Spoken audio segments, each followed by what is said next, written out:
Bonjour mes amis et aimés de mon Père. Que Dieu vous bénisse tous, spécialement qu'il vienne à la rencontre de votre nécessité, vous qui souffrez, qui gémissez, vous qui êtes en train de gémir dans ces derniers temps. Que le Saint-Esprit vienne entendre votre clameur, parce que nous qui sommes pleins de failles et d'erreurs, nous qui sommes humains, nous sommes capables de sentir la douleur de notre semblable. Imaginez Dieu qui est amour, n'est-ce pas? Donc, mes amis, croyez et recevez ce que Dieu a promis. Qui croit en moi, a dit le Seigneur Jésus. Celui qui croit en moi et qui sera baptisé sera sauvé. Sauvé. Et il parle ici, ce n'est pas le salut du corps, bien qu'il guérisse les malades et délivre les captifs, mais il veut sauver l'âme. L'âme. Parce que l'âme est éternelle, le corps reste là. Malgré toute la gloire de Salomon, toute sa richesse, toute sa grandeur, toute sa sagesse, malgré cela, son corps est devenu poussière. C'est cela. Donc, focalisez votre vie sur l'éternité. Le Seigneur Jésus a dit, travaillez non pour la nourriture qui périt, mais pour la nourriture qui demeure pour toujours, pour toute l'éternité. C'est l'âme. Donc, traitant de ce sujet très spécial, nous sommes en train de parler au sujet de la foi et de l'amour. Sans foi, il est impossible de plaire à Dieu. Impossible. Une personne ne peut pas plaire à Dieu sans foi. Mais l'apôtre Paul, dirigé par le Saint-Esprit, Dieu lui-même parle que trois choses demeurent, la foi, l'espérance et l'amour. Ces trois-là. Foi, espérance et amour. Mais la plus grande de ces choses, c'est l'amour. Et nous voyons cela dans la vie de notre père Abraham. Abraham, le grand Abraham. J'ai toujours eu Abraham comme ma référence. Bien sûr que mon Seigneur Jésus, mon Seigneur et Sauveur, il est mon Dieu. Il est mon leader. Il est mon Père. Il est mon tout. Mais parmi les hommes comme moi, alors, j'ai toujours mis Abraham comme ma référence. Et comme tel, nous notons qu'Abraham a pris une attitude de foi pour obéir à la parole de Dieu. Lorsque Dieu l'a appelé, il n'a pas eu l'amour pour suivre Dieu. Il a dû en appeler à la foi, où il croyait dans cet appel, où il n'y croyait pas. Et il a cru. Et cette croyance, cette foi, de tout laisser en arrière, laisser la famille, laisser la maison de son père, laisser les biens, le patrimoine, et aller vers un pays distant sans savoir quel était ce pays, il a dû prendre une attitude de foi. Et il a suivi la voie de Dieu. Donc Abraham est une référence de foi. La foi qui nous mène vers la terre promise, qui est la terre céleste, notre éternité et notre salut. Il faut commencer avec la foi. Mais Abraham a été éprouvé et approuvé par-dessus tout dans son amour. L'acte le plus difficile de la vie d'Abraham n'a pas été de laisser sa terre en arrière, Charan, et partir vers le désert. Non. Le jour le plus difficile de sa vie, c'est lorsque Dieu lui a dit, Abraham, prends ton fils, ton unique Isaac, et mène-le vers la montagne que je te montrerai, le mont Morija, qui était le mont où a été construit le temple, le premier temple de Salomon. Et aujourd'hui, il y a là une mosquée musulmane. Donc, qu'est-il arrivé? Dieu a éprouvé l'amour d'Abraham. Dieu a éprouvé sa foi et son amour. D'abord, lorsqu'il l'a appelé de Charan vers la terre promise. Ensuite, il a éprouvé l'amour d'Abraham lorsqu'il a dit, emmène ton fils, ton unique fils, Isaac. Et il avait 7 ans plus ou moins.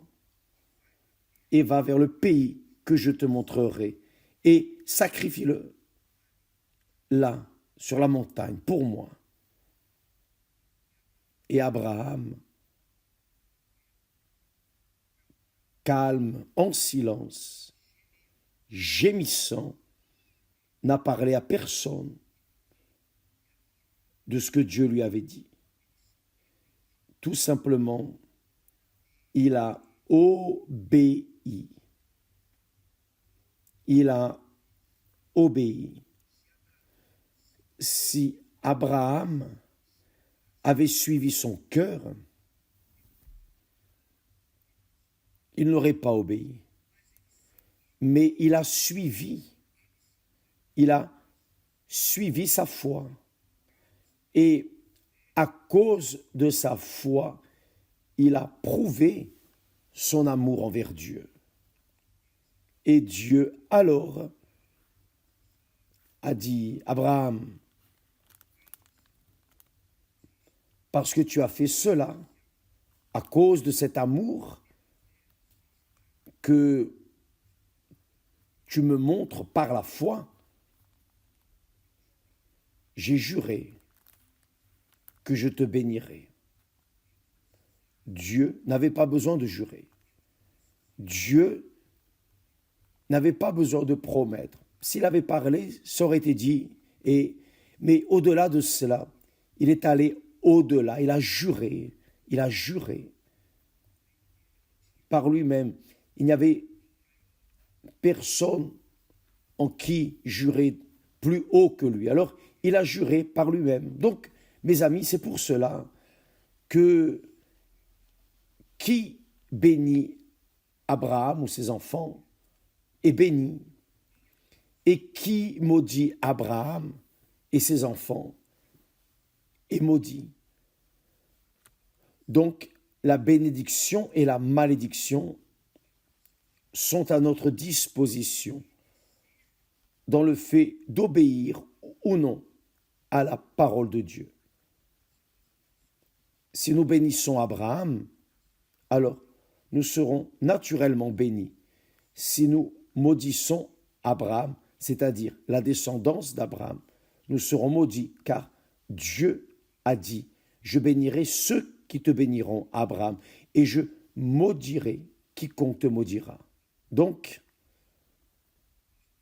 nous avons là des leaders d'États qui sont morts, maudits, car ils ont maudit Israël. Et ils sont morts. Et certainement qu'aujourd'hui, ils sont en enfer. Maintenant même, ils sont en train de gémir en enfer. Et ce n'est pas le pire.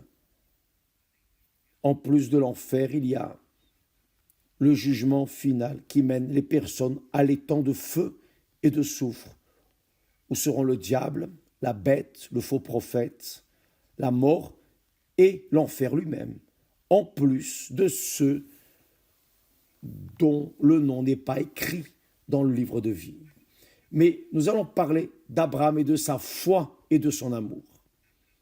Abraham a prouvé sa foi en Dieu et son amour envers Dieu. D'abord, avec la foi, il a appris à aimer Dieu. Il a utilisé la foi pour aimer Dieu.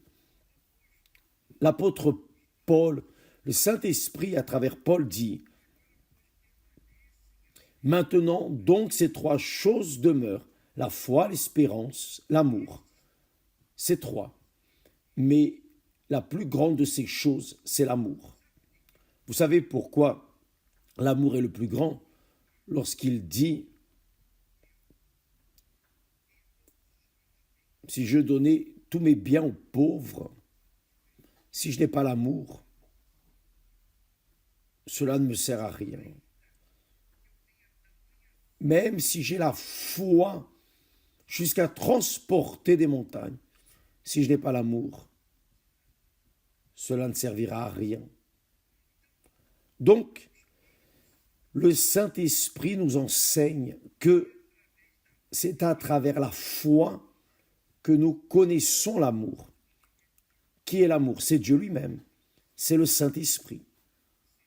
Lorsque vous lisez 1 Corinthiens chapitre 13, qui parle de l'amour, là, il parle du Saint-Esprit. Il est sûr que c'est le Saint-Esprit, l'amour, qui nous mène à la foi, qui nous donne, qui nous prête la foi. Et cette foi nous fait connaître l'amour. C'est très grand, très glorieux, mais malheureusement les personnes confondent, et je veux enlever ces doutes. N'associez pas la parole amour biblique avec l'amour, passion, l'amour entre être cher, père et enfant, l'amour à l'argent, l'amour de ceci, l'amour de cela, l'amour de ce monde. Le Seigneur Jésus a dit, là où il y a ton cœur, là sera ton trésor. C'est-à-dire, si le trésor est dans le Fils, si votre trésor est dans un fils, une fille, un être cher, un parent, dans votre famille, si votre trésor est dans les choses ou les personnes de ce monde, vous êtes pauvre et misérable. Dieu enseigne qu'il y a une différence entre amour et amour. L'amour dont Dieu parle ici, dans le grec, nous voyons cette différence de ce qu'est l'amour. Il y a une différence brutale entre l'amour de Dieu, qui est Dieu lui-même en nous, et l'amour des choses ou des personnes de ce monde. Voyez, c'est le cœur qui va alors conduire, si nous prêtons l'oreille au cœur, à notre sentiment, à notre âme, notre cœur vont nous conduire à l'amour, à ce que nous touchons, pensons, qui nous donne du plaisir ici dans ce monde.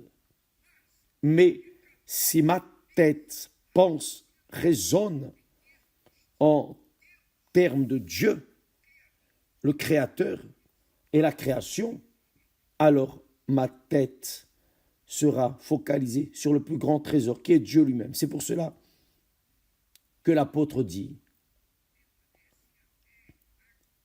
maintenant donc ces trois choses demeurent: la foi, l'espérance, l'amour. Ces trois.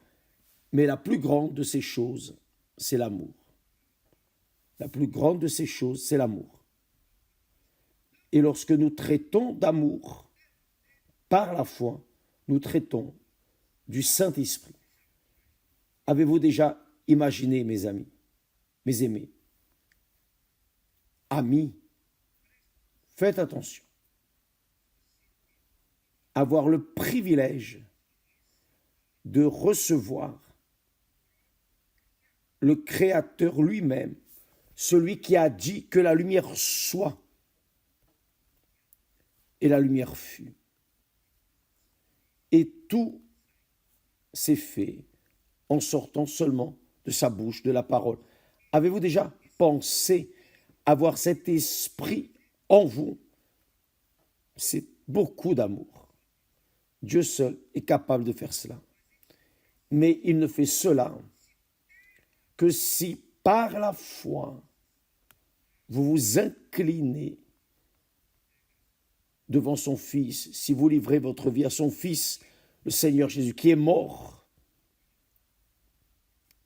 pour que nous puissions être sauvés. Donc, c'est très fort.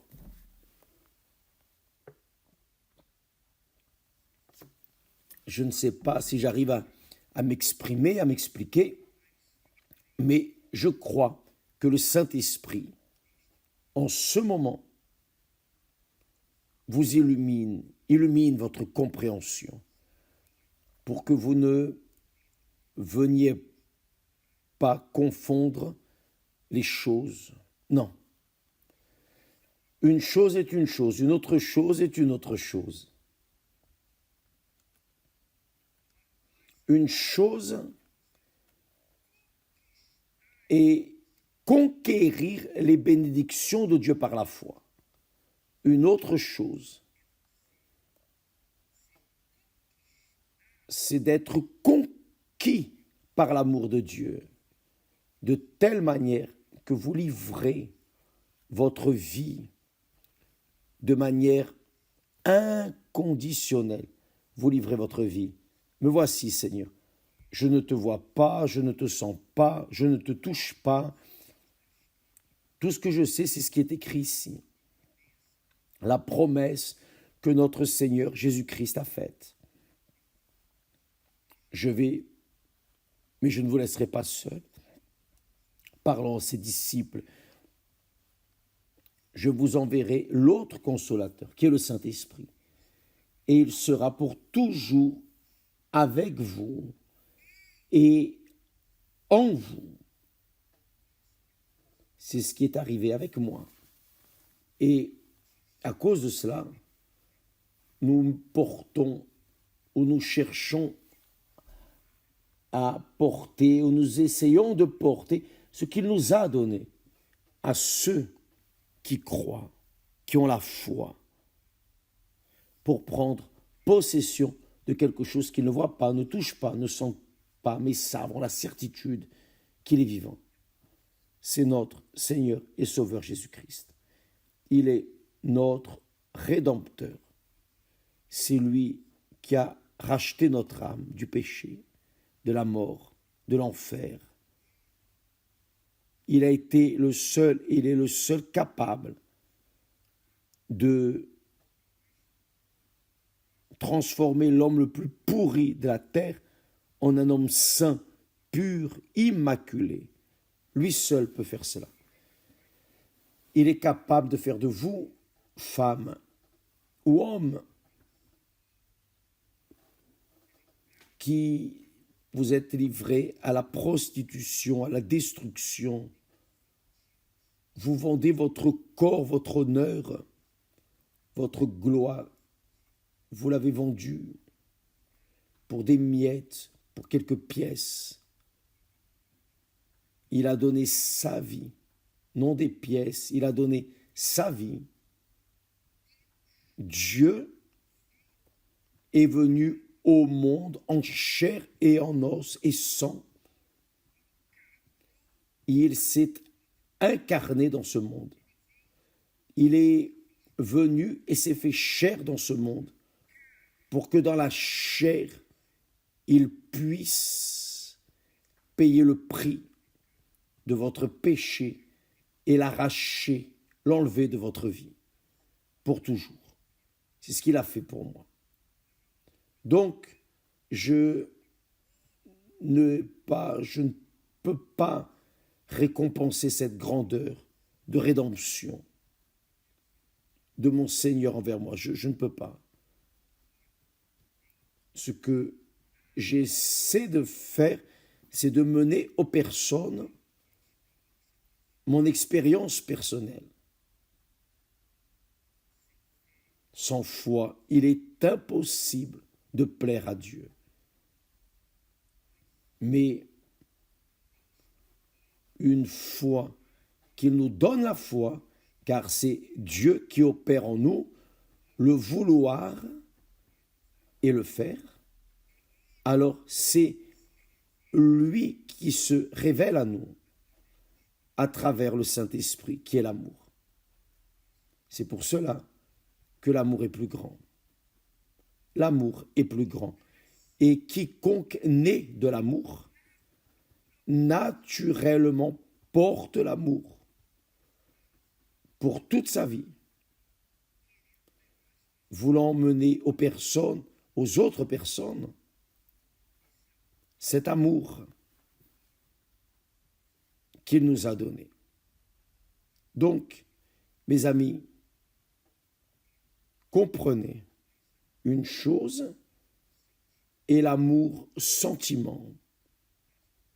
Mais l'amour envers Dieu n'a rien à voir avec un sentiment charnel. L'amour à Dieu, c'est l'attitude, c'est l'action, car ici dans ce monde, avec le sentiment d'amour, nous sentons le plaisir, nous sentons la tristesse, nous sentons l'angoisse. Dans la chair, nous sentons tout. Mais l'amour, ou plutôt, l'amour, c'est cela même. L'amour de la foi, qui vient de la foi, vous ne voyez pas, vous ne sentez pas, vous ne touchez pas. Vous ne le voyez pas. Car c'est par la foi. C'est la certitude. Cette certitude, ce miracle de la certitude de la foi que Dieu a donné à Abraham, car Abraham a eu la foi, car Dieu lui a donné cette foi. C'est lui qui opère en nous aussi bien le vouloir que le faire. Dieu a éprouvé cette foi qu'il a donnée à Abraham. Et Abraham a passé le test. Mais ensuite, avec le temps, de nombreuses années plus tard, Dieu éprouve Abraham. Maintenant, non la foi, mais l'amour. Et Abraham répond à l'amour de Dieu. Car il avait déjà entendu la voix de Dieu. Il avait déjà obéi à Dieu. Maintenant, c'est une question personnelle. Et il a manifesté cet amour quand il a donné son fils de 7 ans, le fils de la vieillesse. Vous savez que le fils d'un ancien a plus de valeur que le fils d'un jeune. Le fils de la vieillesse. Le fils de la vieillesse. J'imagine, vous qui m'écoutez, qui par hasard avez déjà un âge avancé, vous avez un enfant, j'imagine ce que vous devez sentir. Ce n'était pas mon cas, non. Mais je sais que beaucoup de personnes ont cette expérience. Imaginez, vous qui avez déjà un âge avancé, pour l'enfant de votre vieillesse, très bien. Abraham avait une attention toute particulière pour son fils Isaac. C'est très glorieux. Mais quand Dieu l'a demandé, il ne l'a pas renié. Il a eu la foi et l'amour pour offrir son fils au calvaire, là, au calvaire, son calvaire. Mes amis, cela n'a rien à voir avec le sentiment charnel, le sentiment du cœur. Rien à voir. Rien à voir. Le cœur est trompeur. Il est cruel. Dieu seul connaît le cœur. Même la personne ne connaît pas son propre cœur. Dieu seul le connaît. Et Dieu sonde les cœurs. Il sonde nos cœurs. Et il est évident que lorsqu'il appelle une certaine personne, par exemple, vous qui avez été choisi pour recevoir le Saint-Esprit, Dieu vous a choisi. Vous avez été baptisé du Saint-Esprit. Grâce à Dieu. Ça, c'est un don de Dieu. Ça, c'est un don, une richesse incalculable. Rien dans ce monde, rien dans ce monde pourri peut être comparé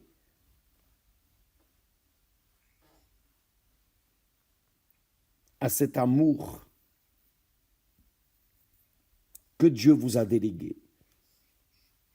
Faire son esprit venir demeurer en vous. Une personne pleine de failles, c'est mon cas. C'est mon cas. Seul le pouvoir de l'amour. C'est pour cela qu'il dit ici, maintenant donc ces trois choses demeurent, la foi, l'espérance, l'amour. Mais la plus grande de ces choses, c'est l'amour. Car Dieu est amour. Et qui naît de l'amour, qui naît de Dieu, aime. Qui ne naît pas de Dieu est juste intéressé, veut les bénédictions par la foi, mais par manque d'amour, ils finissent par même perdre la foi. Donc, pensez bien, mes amis, Dieu a choisi ceux que le monde a méprisé, que le monde méprise. Dieu vous a choisi pour déposer en vous la gloire de sa présence, qu'est le Saint-Esprit, à cause de votre foi dans le Seigneur Jésus-Christ, unique Seigneur et Sauveur. Et il est évident, avec cette foi, alors, vous avez eu accès à la connaissance personnelle avec Dieu, votre Père éternel. Alléluia. C'est cela, mes chers amis, que nous devons travailler. Travailler pour la nourriture qui demeure pour toute l'éternité, que Dieu réserve à ceux qui l'aiment,